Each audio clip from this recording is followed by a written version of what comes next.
મારું નામ પંડ્યા દક્ષા છે। કઈ રીતે જવું એમ, અત્યારે જો ઉનાળો છે, પાણી તો હોવા જ ના જોઈએ રસ્તા પર આટલા તાપમાં એમ પાપડા રેલા ઉતરે છે। અત્યારે આ પાણી જો જવાનો રસ્તો, વૃદ્ધો છે, વડીલો છે, નાના છે, જે જઈ નથી શકતા, સાઈડમાંથી આ રીતે જવું પડે છે, આટલા ગંદવાડામાંથી જવું પડે છે, વાહનો જઈ આવી નથી શકતા, બાઇક પરથી આવતા જતા લોકો પડી જાય છે। તંત્ર કોઈ કાર્યવાહી કરતું નથી, બસ શાંતિથી બેઠા છે એમની ઓફિસોમાં। કેટલા સમયથી આ સમસ્યાનો સામનો? છેલ્લા 6 મહિનાથી આ સમસ્યા ચાલી રહી છે।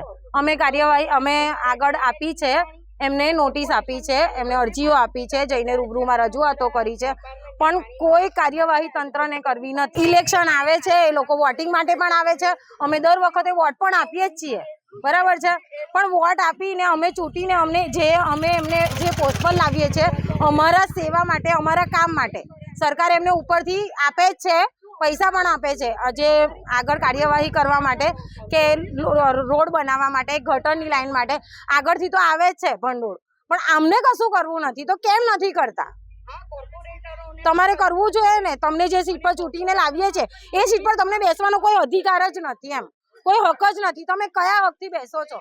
જો તમે અમને સેવા નથી આપી શકતા, અમારું કામ નથી કરી શકતા, આ સમસ્યાઓનો ઉકેલ નથી લાવી શકતા, તો તમે જે સીટ પર બેસો છો ને એ સીટ પર બેસવાનો તમને કોઈ હક જ નથી। જો નેતા વોટ માંગવા આવશે તો એમને વોટ મળશે જ નહીં, પ્લસ કે ધક્કા મારીને કાઢી મૂકવામાં આવશે।